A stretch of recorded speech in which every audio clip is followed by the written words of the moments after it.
तो hello everyone, welcome to Reservise academy and in today's lecture हम लोग discuss करेंगे पब्लिक एड ऑप्शनल पेपर के बारे में।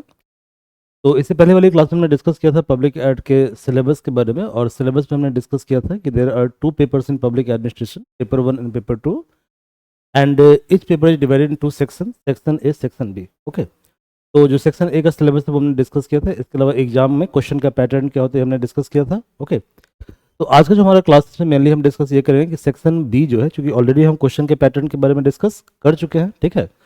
और this you may see the video of paper 1 section A, clear है। तो आज सेक्शन बी उसमें मेनली हम डिस्कस ये करेंगे कि कौन कौन से चैप्टर सेक्शन बी के अंदर इंक्लूड है। इसके अलावा सेक्शन बी में जो चैप्टर्स इंक्लूड है उनका ब्रीफ में सिलेबस क्या है। ओके, तो हम लोग बात करेंगे सेक्शन बी के बारे में, ठीक है। सेक्शन बी के बारे में बात करेंगे और सेक्शन बी में जो एनालिसिस है उसको हम करेंगे कि सिलेबस में क्या क्या आपको पढ़ना है, ठीक है।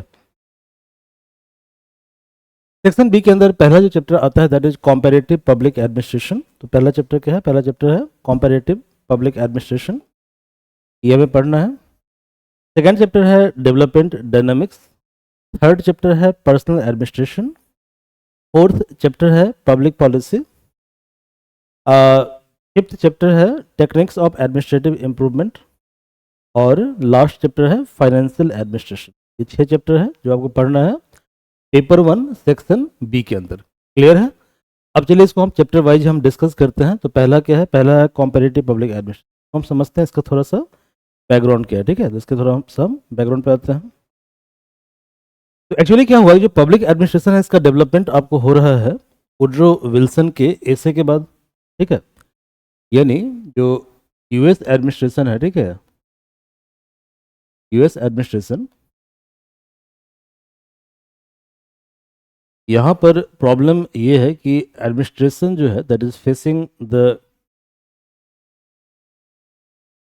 Condition of spoil system. Spoil system का मतलब ये हुआ कि जो प्रेसिडेंट है वो पावर में आता था, ठीक है, अपने लोगों को पावर में लेकर आता था और साथ साथ क्या करता था, सिस्टम को पूरी तरह से एक्सप्लॉइट करता था। और जब सिस्टम पूरा एक्सप्लॉइट हो गया इसके बाद वो पूरा बोरिया बिस्तर लेकर चला जाता था। इसका मतलब ये हो कि सिस्टम वाज हाईली करप्ट, ठीक है। तो इसके बैकग्राउंड में लिखा गया एक एसे बाय वुडरो विल्सन, ठीक है, इन 1887। और एसे का नाम था the study of administration, the study of administration. इसके बाद पब्लिक एड का बहुत सारा टूल्स वगैरह डेवलप हुआ, जिसमें सबसे जो मोस्ट फेमस टूल है क्लासिकल एरा का, ठीक है। क्लासिकल एरा का मतलब ट्रेडिशनल पब्लिक एडमिनिस्ट्रेशन, ठीक है। और कंटेम्प्रोरी एरा या मॉडर्न पब्लिक एडमिनिस्ट्रेशन का मतलब है एनपीए, मतलब न्यू पब्लिक एडमिनिस्ट्रेशन। ये आप पढ़ेंगे चैप्टर नंबर 1 में, क्लियर है। तो यहाँ पे टूल्स जैसे पोस्ट कॉर्प एक टूल था, इसको लाया गया, ठीक है, पोस्ट कॉर्प, ऐसे बहुत सारा टूल था। बट प्रॉब्लम क्या है, जितने भी टूल डेवलप हो रहे हैं, ठीक है, ये डेवलप हो रहे हैं वेस्टर्न इकोलॉजी के अंदर, वेस्ट इकोलॉजी के अंदर, मतलब यूएस के अंदर डेवलप हो रहे हैं, ठीक है। तो अब क्वेश्चन यहाँ पे ये है कि जो वेस्ट की थ्योरी है, ओके, वो ईस्ट को, ईस्ट का मतलब क्या हुआ, ईस्ट का मतलब ऐसे कंट्री जो डीकोलोनाइज हुए हैं। डीकोलोनाइज का मतलब पहले इन्हें ब्रिटिश के द्वारा गुलाम बनाया गया था। और इसमें मेनली कौन था? मेनली इसमें था countries from India, sorry, Asian and African continent, countries of Asian and African continent, African continent. ये पहले क्या था? पहले it was earlier colony of European, ठीक है। बट 1945 के आसपास एक फेज की शुरुआत होती है। उस फेज में क्या होता है? डीकोलोनाइजेशन, मतलब वर्ल्ड वॉर सेकेंड खत्म होता है, और साथ साथ जो है डीकोलोनाइजेशन मतलब कि कॉलोनी का रूल, कॉलोनी का ट्रेंड खत्म हो जाता है, ठीक है, जो कि ब्रिटिश काफ़ी ज़्यादा कमज़ोर हो गया है। ओके, तो अब यहाँ भी डेवलपमेंट करना है, क्लियर है। तो यहाँ पे डेवलपमेंट का जो सॉल्यूशन है वो बताया गया कि हमने डेवलपमेंट वेस्ट में ऐसे किया था, ठीक है। तो यदि आप इस पैटर्न को फॉलो करते हैं ईस्ट में, ठीक है, तो इस केस में क्या होगा? इस केस में आप भी हमारी तरह डेवलप हो सकते हैं। बट ऐसा हुआ नहीं।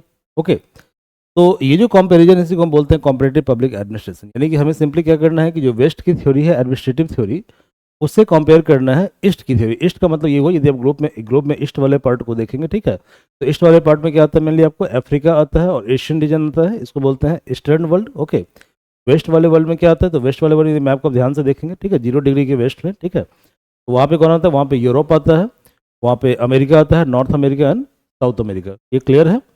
तो वेस्ट हो गया अमेरिकन वर्ल्ड, ओके। जैसे मान लीजिए कि ये प्राइम मेरिडियन है जो पास करता है 0 डिग्री लैटिट्यूड से, इसका जो ईस्ट हो गया वो हो गया ईस्ट वर्ल्ड। यहाँ मेनली आपको आता है Asian continent plus African continent. इसके वेस्ट में आप जाएंगे 0 डिग्री के वेस्ट में, तो यहाँ पे क्या आता है, यहाँ पे आपको मेनली आता है यूरोप प्लस अमेरिका। ये हो गया वेस्टर्न वर्ल्ड, ये डेवलप्ड है, और ये है ईस्टर्न वर्ल्ड जो बहुत ज़्यादा पुअर है, ठीक है। और डेवलप कंट्री इनको ज्ञान दे रहा है कैसे तुम अमीर बनोगे, समझ में आ रहा है। तो ये बोल रहे हैं कि जिस टूल्स और टेक्निक को हमने फॉलो किया, हमने डेवलप किया, ठीक है, this tools and technique are universal in nature, okay. बाद में क्या होता है कि बाद में रिक्स नाम की एक सोशोलॉजिस्ट है, ठीक है, एडमिनिस्ट्रेटर है, क्लियर है। तो वो क्या करते हैं, वो ईस्ट को स्टडी करते हैं। तो ये जो कंपैरिजन है ईस्ट और वेस्ट का, that is called comparative public administration, okay. यहाँ पहला थ्योरी है historical and sociological factors affecting administrative system. इसका मतलब क्या हुआ, इसका बेस्ट एग्जांपल है, फॉर एग्जांपल जैसे सपोज करो कि आप किसी मॉल के अंदर विजिट करते हो। तो मॉल यदि ईस्टर्न वर्ल्ड के अंदर है, मान लो इंडिया के अंदर है, भारत देश के अंदर है, ओके, तो वहाँ पर कोई जब इन्फ्लुएंशियल आदमी विजिट करेगा तो वहाँ पे क्या होगा, उसको बहुत कम प्राइस पे करना पड़ेगा। इवन हो सकता है कि वो इन्फ्लुएंशियल पर्सन है, ठीक है, उसके प्राइस नहीं पे करना पड़े। लेकिन ईस्टर्न वेस्टर्न वर्ल्ड में क्या होता है, वेस्टर्न वर्ल्ड में क्या होता है कि जब किसी शोरूम के अंदर एंटर करते हो, ओके, या कहीं भी जाते हो, ठीक है, तो क्या होता है वहाँ पे इक्वल रूल होता है। यानी कि हमारे यहाँ क्या है कि ईस्टर्न वर्ल्ड के अंदर रूल ऑफ लॉ तो है, but rule of law on paper है, क्लियर है। इन प्रैक्टिकल सेंस क्या होता है कि show me the man I will show you the price. यानी पर्सन यदि इन्फ्लुएंशियल है, रिच है, जिसकी कैपेसिटी पे करने की है, उसे प्राइस नहीं पे करना है, और जो नॉन इन्फ्लुएंशियल है, पुअर है, उसे ज़्यादा पे करना पड़ता है। तो इसके पीछे फैक्टर क्या, इसके पीछे फैक्टर है हिस्टोरिकल फैक्टर, ठीक है ना, हिस्टोरिकल और सोशोलॉजिकल फैक्टर जो डेवलप किया गया ब्रिटिश के द्वारा, ओके। इसको बोलते हैं बाबू कल्चर या माई बाप कल्चर, क्लियर है। तो historical and sociological factors affecting administrative system, administration and politics in different countries. Current status क्या है कंपैरेटिव पब्लिक एडमिनिस्ट्रेशन का, इकोलॉजी एंड एडमिनिस्ट्रेशन, कैसे हमारा जो इन्वायरमेंट है वो अफेक्ट करता है एडमिनिस्ट्रेटिव सिस्टम को। इसके अलावा रिक्स ने बहुत सारा काम किया था, ठीक है, तो रिक्स का मॉडल क्या है और रिक्स के मॉडल का क्रिटिसिज्म क्या है, ये आपको पढ़ना है। एक बार दोबारा मैं बता देता हूँ, ठीक है। Historical sociological factor affecting administrative system, administration and politics in different countries. Current status क्या है कंपैरेटिव पब्लिक एडमिनिस्ट्रेशन का, इकोलॉजी और एडमिनिस्ट्रेशन, मतलब कैसे इकोलॉजी और एम्बियंस जो है, आपका माहौल जो है, ठीक है, वो कहीं ना कहीं इंस्पायर करता है एडमिनिस्ट्रेशन को। इसका बेस्ट एग्जांपल ये है, फॉर एग्जांपल जापान के अंदर यदि कोई करप्शन करता है तो समाज उसको बहुत ही गलत तरीके से देखता है, ओके। इंडिया के अंदर करप्शन करना एक तरह से क्या प्रिविलेज है, मतलब इसको बहुत रिस्पेक्ट से देखा जाता है, ओके। तो ये हो गया इकोलॉजी। तो इन कारणों से इंडिया के अंदर करप्शन बहुत ज़्यादा है, ठीक है। जापान के अंदर भी करप्शन है, ऐसा नहीं करप्शन नहीं है, लेकिन वहाँ पे करप्शन सोशली क्या है, सोशली उसको बाइकआउट किया जाता है। तो इन कारणों से करप्शन वहाँ पे बहुत ज़्यादा बहुत कम है, ओके। रिक्स ने इस पे काम किया था, तो रिक्स का मॉडल क्या है और रिक्स के मॉडल का क्रिटिसिज्म क्या है, ये आपको पढ़ना है। तो ये था आपका chapter number 7, that is called comparative public administration. Development dynamics, यहाँ पे आपको क्या क्या पढ़ना है। तो देखो डेवलपमेंट डायनामिक्स का मतलब ये हुआ कि जैसे मान लीजिए कि 1970 के आसपास जो है वर्ल्ड के अंदर एक नया रिफॉर्म आता है जिसको बोलते हैं पीपी। इसका हम बैकग्राउंड समझ लेते हैं, ठीक है, तो हम थोड़ा सा बैकग्राउंड समझते हैं। एक्चुअली क्या होता है कि जब 1945 में वर्ल्ड वॉर का एंड होता है, वर्ल्ड वॉर 2 लगभग एंड हो जाता है और यूएन का एस्टेब्लिशमेंट हो जाता है, यूएन का एस्टेब्लिशमेंट हो जाता है, ठीक है। तो दिक्कत क्या है, दिक्कत यह है कि world had faced devastation due to war. War के कारण क्या है, वर्ल्ड का स्टेट बहुत ही बुरा है, ठीक है, वर्ल्ड ने बहुत डिवेस्टेशन को फेस किया है। तो अब क्या करना पड़ेगा, वर्ल्ड को रिकंस्ट्रक्ट करना पड़ेगा, ठीक है। तो अब क्या करना पड़ेगा, now we have to reconstruct the world, that is called reconstruction program, reconstruction program. तो मैक्सिमम गवर्नमेंट ने क्या किया कि रिकंस्ट्रक्शन प्रोग्राम जो है उसका मॉडल रखा वेलफेयर पॉलिसी के, क्या रखा उसमें, वेलफेयरिज्म। वेलफेयरिज्म का मतलब ये होता है, ठीक है, कि मैक्सिमम जो रिकंस्ट्रक्शन प्रोग्राम है उसका बर्डन गवर्नमेंट के द्वारा बॉर्न किया जाता है। यानी कहने का मतलब ये हुआ कि whatever goods and service you are producing that is completely under control of government, ठीक है। जो गुड्स एंड सर्विस प्रोड्यूस किया जा रहा है वो कंप्लीटली गवर्नमेंट के कंट्रोल में है। तो इसका मतलब ये हुआ कि प्राइवेट सेक्टर लगभग क्या है, जीरो है, ठीक है। अल्टीमेटली कंसिक्वेंटली क्या हुआ कि 1970 के आसपास वेलफेयरिज्म फेल हो गया। वेलफेयरिज्म क्या हो गया, फेल हो गया। ठीक है, अब क्या हुआ कि एक नए तरह की पॉलिसी आई जिसका नाम पड़ा न्यू राइट फिलॉसफी। क्या नाम पड़ा? New right philosophy, NRP, new right philosophy. अब ये जो एनआरपी है, न्यू राइट फिलॉसफी, ओके, इसमें क्या है कि मैक्सिमम जो वर्क है उसको कॉन्ट्रैक्ट आउट किया जाएगा। यानी कहने का मतलब ये हुआ कि गुड्स एंड सर्विस को प्रोड्यूस करना ये सरकार का काम नहीं है, बल्कि इस काम को कॉन्ट्रैक्ट आउट मतलब कि प्राइवेट पार्टी को दे दिया जाएगा, और सरकार का काम है सिर्फ एडमिनिस्ट्रेटिव चीज़ों के ऊपर वर्क करना। यानी सरकार मार्केट को रेगुलेट करेगा, लेकिन मार्केट के अंदर गुड्स का जो प्रोडक्शन होता है, गुड्स का जो अवेलेबिलिटी होता है, ठीक है, ये गुड्स का मार्केटिंग जो भी होता है, मतलब all aspect of goods and service that will be manage by private sector. तो सरकार क्या होगा? सरकार अब स्मॉल हो जाएगा, सरकार एक रेगुलेटर होगा, स्ट्रॉन्ग रेगुलेटर होगा, ठीक है। बट जो गुड्स एंड सर्विसेज को प्रोवाइड किया जाएगा किसी प्राइवेट सेक्टर के द्वारा, कॉन्ट्रैक्ट आउट कर दिया जाएगा। इसी को बोलते हैं पीपीपी मॉडल, मतलब कि पब्लिक प्राइवेट पार्टनरशिप, मतलब इसी का एडवांस वर्जन है, इसी सबसे ये थ्योरी डेवलप हुआ है। तो इस थ्योरी को जो है, ठीक है, दो गवर्नमेंट के द्वारा अडॉप्ट किया जाता है और इसको मतलब पाइनियर किया जाता है। तो पहला जो गवर्नमेंट है वो है यूके के अंदर, मार्गरेट थैचर, इसलिए इसको बोलते हैं Thatcherism, Margaret Thatcher, that is called Thatcherism. Second, US के अंदर इसको लाया जाता है, इसके द्वारा रोनाल्ड रीगन के द्वारा, इसलिए इसको हम रीगनिज्म भी बोलते हैं, रीगनिज्म भी बोलते हैं। और ग्रेजुअली पूरे वर्ल्ड के द्वारा इसको अडॉप्ट किया जाता है, ठीक है। बट इस मॉडल का डिमेरिट क्या है कि ये जो मॉडल है ये ग्रोथ तो कर रहा है, इकोनॉमी ग्रोथ तो कर रहा है, बट इकोनॉमिक ग्रोथ का जो नेचर है वो इंक्लूसिव नहीं है। समझते हैं इसका नेचर इंक्लूसिव कैसे नहीं है, और इंक्लूसिव का मतलब होता क्या है। इकोनॉमिक ग्रोथ तो हो रहा है, ठीक है, बट ग्रोथ का जो बेनिफिट है, ओके, इसका शेयरिंग इक्विटेबल वे में नहीं हो रहा है। मतलब कि सबका साथ, सबका विकास नहीं हो रहा है, सबका विकास, ठीक है, सबका साथ है लेकिन विकास सबका नहीं हो रहा है। इसका मतलब ये हुआ, जैसे फॉर एग्जांपल इंडिया में 1991 में आया एलपीजी रिफॉर्म, तो इंडिया के अंदर क्या हुआ? इंडिया के अंदर आ गया क्रोनी कैपिटलिज्म, ये बढ़ते जा रहा है। क्रोनी कैपिटलिज्म का मतलब क्या होता है कि there is a strong nexus, मतलब सांठगांठ है बिटवीन पॉलिटिशियन, नेता, और बिजनेस पर्सन। इन दोनों में क्या है? गंभीर सांठगांठ है। तो अल्टीमेटली गवर्नमेंट के द्वारा पॉलिसी इस तरह से फॉर्मुलेट किया जाता है ताकि कैपिटलिस्ट को फायदा हो, कैपिटलिस्ट को फायदा हो। तो क्या होगा? जो पुअर है वो और ज़्यादा पुअर होता जाएगा, और रिच क्या होगा? रिच का वेल्थ लगातार मल्टीप्लाई होते जाएगा, रिच और ज़्यादा रिच होते जाएगा। तो देखिए, गरीब और अमीर के बीच का खाई लगातार क्या हो रहा है? वाइड होते जा रहा है, ठीक है। तो क्या ये पॉलिसी राइट है? राइट नहीं है। इसके अलावा you have to pay for every kind of service, even you have to pay for education is not free, health is not free. जब एजुकेशन फ्री नहीं होगा, हेल्थ फ्री नहीं होगा, तो क्या बेसिक एमिनिटी आपका फुलफिल हो पाएगा? नहीं हो पाएगा।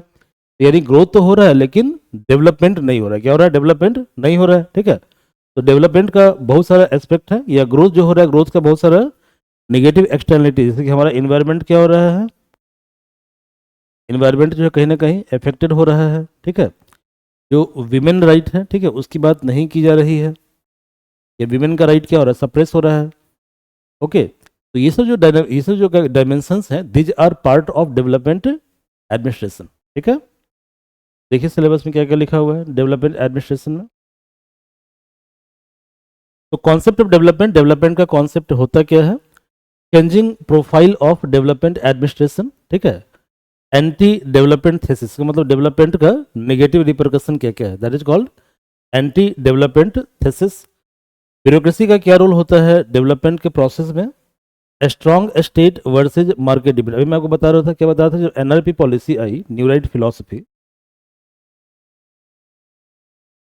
ये एनआरपी के पहले है प्री, और ये है एनआरपी के पोस्ट। एनआरपी जो है, एनआरपी न्यू राइट फिलोसफी, इसके पहले क्या है? Big estate. तो बिग एस्टेट का मतलब क्या हुआ कि एस्टेट का प्रेजेंस हर जगह पे है। पोस्ट एनआरपी क्या हुआ? स्मॉल एस्टेट, स्मॉल एस्टेट और रोलबैक ऑफ एस्टेट। तो एस्टेट क्या करेगा? एस्टेट जो है मैक्सिमम वर्क को क्या करेगा? कॉन्ट्रैक्ट आउट कर देगा प्राइवेट सेक्टर को। आ रहा समझ में? तो अब क्वेश्चन यहाँ पे ये आता है कि जैसे मान लीजिए सारा का सारा काम जब मार्केट कर रहा है, तो मार्केट का पर्पस क्या होता है? आपने पढ़ा है कि what is the basic difference between public administration and private administration. जो पब्लिक एडमिनिस्ट्रेशन है वो वर्क करता है वेलफेयर के लिए, जबकि जो प्राइवेट एडमिनिस्ट्रेशन है उनका अल्टीमेट एंड क्या होता है? एंड मतलब गोल, उनका अल्टीमेट गोल सिर्फ और सिर्फ प्रॉफिट होता है। आ रहा समझ में? तो अब इस सिचुएशन में कैसे हम मार्केट को रेगुलेट करेंगे? तो मार्केट को रेगुलेट करने के लिए क्या होना चाहिए? स्टेट को काफी ज्यादा स्ट्रांग होना चाहिए। यही डिबेट है आपका, strong state versus market debate. Clear है? नेक्स्ट आपको पढ़ना है कि what is the impact of liberalization on administration in developing countries, women and development, the self help group movement. Next है पर्सनल एडमिनिस्ट्रेशन। यहाँ पे मेनली आपको पढ़ना है सिविल सर्विसेज के बारे में, ठीक है, कि यूपीएससी जो एग्जाम होता है उस एग्जाम के अंदर कैसे आपका रिक्रूटमेंट होता है, उसका क्या क्या प्रोसेस होता है, ट्रेनिंग कैसे होता है, कैसे प्रमोशन होगा, पे स्केल क्या होगा, ओके, कैसे मतलब जो एडमिनिस्ट्रेटर होता है उसके अंदर से करप्शन कैसे खत्म किया जाएगा, कैसे उनको एक गुड एडमिनिस्ट्रेटर बनाया जाएगा, क्या क्या कोड ऑफ कंडक्ट होता है सिविल सर्विसेज के अंदर, इसी को हम बोलते हैं पर्सनल एडमिनिस्ट्रेशन। यहाँ क्या पढ़ना है? पढ़ना है what is the relevance of human resource development, कैसे रिक्रूटमेंट होता है, तो रिक्रूटमेंट का प्रोसेस क्या है, ट्रेनिंग का प्रोसेस क्या है, कैरियर एडवांसमेंट किस तरह से होता है, पोजीशन क्लासिफिकेशन यानी हायरार्की, ठीक है, डिसिप्लिन, परफॉर्मेंस अप्रेजल यानी आपका जो आप जो परफॉर्म कर रहे हैं, वर्क कर रहे हैं, उसका अप्रेजल होना। अप्रेजल का मतलब time to time report card तैयार होना, उसके आधार पर प्रमोशन होता है, ओके, पे और सर्विस कंडीशन। तो ये है सिलेबस। इसके अलावा एम्प्लॉय और एम्प्लॉयर के बीच का रिलेशनशिप कैसा होना चाहिए, कैसे उनके बीच जो ग्रीवेंस होगा उसको कैसे रिड्रेस किया जाएगा, कोड ऑफ कंडक्ट यानी क्या होता है सिविल सर्विस में, कोड होता है, कोड ऑफ कंडक्ट होता है यानी रूल्स रेगुलेशन होता है जो फॉलो करना पड़ता है। एडमिनिस्ट्रेटिव एथिक्स क्या होता है, कैसे एथिकल बनाया जाएगा एडमिनिस्ट्रेटर्स को, ठीक है।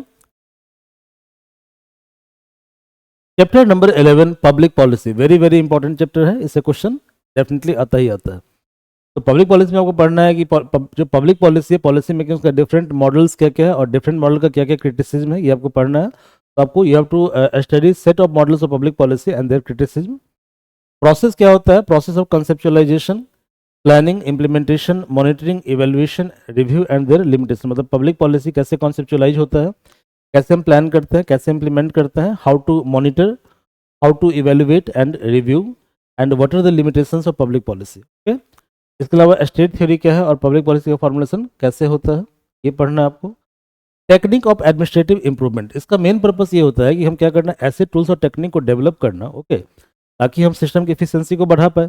फॉर एग्जांपल आप छोटा सा एग्जांपल ले लीजिए आधार का, डीबीटी का, direct benefit transfer, direct benefit transfer DBT. अब देखिए प्री और पोस्ट, प्री और पोस्ट, देखो इसमें कोई डाउट नहीं है कि प्री डीबीटी सिस्टम क्या था, करप्ट हो जा रहा था, system was more corrupt, more corrupt. तो कहने का मतलब ये है कि अथॉरिटी के द्वारा यदि मान लो कुछ पैसा भेजा गया है, 1 रुपये भेजा गया है, तो आदमी को कितना पैसा मिलेगा? 10 पैसा, 90 पैसा गया और रास्ता में साइफनिंग ऑफ हो गया। आ रहा समझ में? अब क्या हो रहा है? अब डीबीटी आ गया, तो डीबीटी में क्या हुआ है कि अब पैसा डायरेक्टली क्या होता है, इंडिविजुअल के अकाउंट में आता है, ओके, तो जो इंडिविजुअल है उसके अकाउंट में डायरेक्टली पैसा भेजा जाता है अथॉरिटी के द्वारा, there is no middle man, no middle man. तो यानी यहाँ करप्शन, यहाँ क्या होगा, फुल पेमेंट होगा इंडिविजुअल को। यदि 1 रुपया भेजा गया है तो he will get 1 rupees. Clear है? तो क्या हुआ, हमने डीबीटी, डीबीटी का मतलब क्या हुआ, इंफॉर्मेशन टेक्नोलॉजी। तो we have used information technology, we have used mobile, we have used Aadhaar card, okay, और इसके आधार पर हमने क्या किया, करप्शन को एड्रेस किया, करप्शन वाज एड्रेस्ड। यानी अब जो सिस्टम है इसका सिस्टम बहुत ज़्यादा एफिशिएंट हो गया। पहले क्या था, फाइलिंग सिस्टम था, ठीक है, कि even if you want to get scholarship और मतलब प्रिविलेज ऑफर्ड बाय गवर्नमेंट, जो भी प्रिविलेज गवर्नमेंट के द्वारा दिया जाता है उसको यदि आप एक्वायर कर रहे हो, तो इसके लिए क्या करना पड़ेगा, बहुत सारा फाइलिंग प्रोसेस था, एप्लीकेशन प्रोसेस था। अब वो सब करने की आवश्यकता नहीं है, सारा कुछ ऑनलाइन हो जाता है। तो ऑनलाइन सिस्टम ने क्या किया कि जो एडमिनिस्ट्रेशन उसको बहुत ज़्यादा एफिशिएंट बना दिया। तो इसी टेक्निक को हम बोलते हैं टेक्निक्स ऑफ एडमिनिस्ट्रेटिव इंप्रूवमेंट। यहाँ पे क्या क्या पढ़ना है, तो यहाँ पे एक मेथड होता है ONM, मतलब कि ऑर्गेनाइजेशन एंड मेथड, ओके, ये मॉडल आपको पढ़ना है। वर्क स्टडी, ये मॉडल का नाम है। वर्क मैनेजमेंट, ये मॉडल का नाम है। E governance, electronic governance and information technology. इसके अलावा मैनेजमेंट एड टूल्स, जैसे कि नेटवर्क एनालिसिस क्या होता है, मिस क्या होता है, पर्ट क्या होता है, CPM क्या होता है, ये आपको स्टडी करना है। This you have to study. Chapter 12 है फाइनेंशियल एडमिनिस्ट्रेशन। इसका मतलब क्या होता है इसको हम जरा समझते हैं पहले, ठीक है, कि इसका क्या क्या एस्पेक्ट है पहले। तो व्हाट आर इट्स एस्पेक्ट, पहले इसके बारे में हम बात करेंगे। देखिए जो फाइनेंशियल एडमिनिस्ट्रेशन है किसी भी कंट्री का जो कोई भी जो इकोनॉमी होती है, एनी काइंड ऑफ इकोनॉमी, वहाँ पे मेनली दो एजेंसी होता है, ठीक है, जो क्या करता है, जो पूरे फाइनेंशियल सिस्टम को मैनेज करता है। तो पहला सिस्टम होता है फाइनेंस मिनिस्ट्री। पहला क्या होता है, पहला होता है फाइनेंस मिनिस्ट्री। और सेकेंड सिस्टम होता है उस कंट्री का सेंट्रल बैंक, कंट्री का सेंट्रल बैंक। तो यदि अपने देश हम भारत के बारे में बात करें तो भारत में सेंट्रल बैंक कौन है, RBI, reserve Bank of India. तो रिजर्व बैंक ऑफ इंडिया के द्वारा जो फाइनेंशियल एडमिनिस्ट्रेशन किया जाता है, जो इकोनॉमिक पॉलिसी बनाई जाती है, उसको हम बोलते हैं मॉनेटरी पॉलिसी। क्या बोलते हैं उसको हम, मॉनेटरी पॉलिसी। यानी कि not only reserve Bank of India, मतलब एनी कंट्री जिसका सेंट्रल बैंक जो पॉलिसी बनाता है उसको बोलते हैं मॉनेटरी पॉलिसी। और यदि पॉलिसी वहाँ की सरकार के द्वारा बनाया जाता है तो उसको हम बोलते हैं फिस्कल पॉलिसी। क्या बोलते हैं उसको हम, फिस्कल पॉलिसी। तो fiscal policy is made by the government of A state, ठीक है, government in A state, okay. And monetary policy is made by central bank of that country. Clear है। For example India में RBI. तो fiscal policy के बहुत सारे component होते हैं। जैसे फिस्कल पॉलिसी में क्या होगा, जैसे बजट, बजट उसका एक बहुत ज़्यादा इंपॉर्टेंट एस्पेक्ट होता है। तो बजट में क्या होता है, बजट में ये होता है कि अपकमिंग फाइनेंशियल ईयर के अंदर जो है गवर्नमेंट के पास जितना पैसा आया है उस पैसे को गवर्नमेंट कहाँ कहाँ खर्च करने वाली है, पैसा कहाँ कहाँ से आया है और पैसा कहाँ कहाँ गवर्नमेंट खर्च करने वाली है, उसको बोलते हैं बजट। इकोनॉमिक सर्वे क्या होता है कि प्रीवियस जो ईयर का जो बजट था उसका असेसमेंट है कि प्रीवियस ईयर में गवर्नमेंट ने जो भी काम किया है, ठीक है, उस काम का लेखा जोखा है, उसका अकाउंट है, that is economic survey. Economic survey. इसके अलावा जो क्या कहते हैं, इसके अलावा और क्या होगा फिस्कल पॉलिसी के अंदर, ओके। इसके अलावा थर्ड होता है एजेंसी। थर्ड क्या होता है, एजेंसी। एजेंसी का मेन काम क्या होता है, एजेंसी का मेन काम ये होता है कि ये रेगुलेट करता है फिस्कल पॉलिसी को और मॉनेटरी पॉलिसी को। जैसे हमारे यहाँ विजिलेंस एजेंसी होता है, ठीक है, हमारे यहाँ कैग होता है। कैग क्या होता है, कंट्री का सबसे बिगेस्ट ऑडिटर ऑफिसर होता है, ओके। तो कैग जो अकाउंटिंग करता है, complaint auditor general of India, okay. तो ये सब आपको पढ़ना है, सिलेबस में देख लीजिए क्या क्या पढ़ना है आपको। तो you have to study monetary policy, मतलब policy of Reserve Bank of India, and fiscal policy, policy of government of India. Public borrowing, सरकार कैसे बोरोइंग करता है, और पब्लिक डेट कैसे मैनेज किया जाता है। बजट क्या होता है, बजट का टाइप क्या है, फॉर्म क्या है, बजट के अंदर क्या क्या प्रोसेस, कैसे बजट पास होता है, क्या क्या उसका स्टेप होता है। फाइनेंशियल अकाउंटेबिलिटी कैसे तय किया था, मतलब कैसे जो है सरकार तय करती है कि पैसा आपने सही खर्च किया गलत खर्च किया, उसको बोलते हैं फाइनेंशियल अकाउंटेबिलिटी। यानी कि आपकी जिम्मेदारी। तो पार्लियामेंट में क्या होता है, क्वेश्चनिंग होता है। इवन जो इकोनॉमिक सर्वे का आना, बजट का पास होना, ये सब क्या है आपका, it is component of financial accountability. इसके अलावा अकाउंट एंड ऑडिट। तो ये आपका सिलेबस है, ठीक है, पब्लिक एडमिनिस्ट्रेशन का पेपर 1 का सिलेबस, ओके। बाकी these are the results from research academy, okay, in UGC NET, UPSC, BPSC, SSC, JRF वगैरह वगैरह, ओके। तो पेपर 1 के लिए आपको मेनली पढ़ना है 3 किताब। पहली किताब पढ़नी है new horizon of public administration by Mohit Bhattacharya. Second book आपको पढ़नी है administrative thinker by Ravindra Prasad, VS Prasad, okay. मतलब ये बुक बहुत बहुत पॉपुलर है प्रसाद प्रसाद के नाम से। और थर्ड कोई भी आप क्वेश्चन बैंक ले लीजिएगा, वैसे मैंने अपना ऐड लगा रखा है, ठीक है, आपको मानो तो आप ये भी बुक खरीद सकते हैं, ओके, बट ये अपडेट नहीं हुआ है, ओके। तो मार्केट में जो भी आपको क्वेश्चन बैंक मिलता है, क्वेश्चन बैंक को पढ़िए, क्वेश्चन बैंक को बनाइए और क्वेश्चन बैंक से ट्रेंड को समझने की कोशिश कीजिए। If you want to join our course, तो हमारा जो कोर्स है वो 1 ईयर का कोर्स है, ठीक है। ये जो 1 ईयर का कोर्स है इसमें मेनली हम लोग कवर करते हैं यूपीएससी मेंस के सिलेबस को, साथ साथ यूजीसी नेट का जो सिलेबस उसको भी हम लोग कवर करते हैं, ओके। कोर्स का फी है 35,000 और कोर्स आपको 3 मोड में अवेलेबल है, रिकॉर्डेड मोड, लाइव मोड और ऑफलाइन मोड। बैच ऑलरेडी चल रहा है, ठीक है। तो if you want to join our courses, this is the number 7780037350, ये नंबर है। हमारा हेड ऑफिस दरभंगा में है और ब्रांच हमारा जमशेदपुर में है, ओके। तो यदि आपको वीडियो बढ़िया लगता है तो आप वीडियो को लाइक भी कीजिएगा, और ग्रेजुअली हम क्या करेंगे, ग्रेजुअली धीरे धीरे जो है पब्लिक ईयर के जो भी इंपॉर्टेंट कॉन्सेप्ट होते हैं उसको हम अपडेट करते रहेंगे। So thank you everyone.